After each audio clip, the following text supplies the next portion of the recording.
बाल विकास प्राथमिक शाळेत विद्यार्थ्यांचे उन्हाळी शिबिर संपन्न। श्री व्यंकटेश सेवा समिती वाशिम द्वारा संचालित बाल विकास मंदिर प्राथमिक शाळा मालेगावच्या वतीने विद्यार्थ्यांसाठी उन्हाळी शिबिर घेण्यात आले आहे।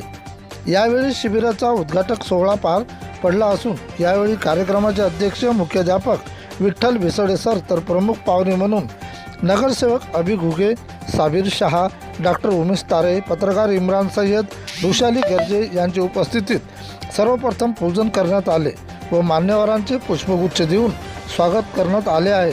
हे उन्हाळी अधिवेशन 1 मे पर्यंत चालणार असून यामध्ये चित्रकला, art, rangoli, craft, yoga, zumba, dance, वैदिक, मॅथ, मेहंदी, नृत्य, कराटे, ज्वेलरी मेकिंग, कोको डान्स, बालसंस्कार, प्रबोधन व खेळ सर्व समाविष्ट आहे। ह्या कार्यक्रमाचे प्रास्ताविक म्हणून शाळेचे मुख्याध्यापक विठ्ठल भिसडे सर यांनी केले तर सूत्रसंचालन सुषमा इंगळे यांनी केले।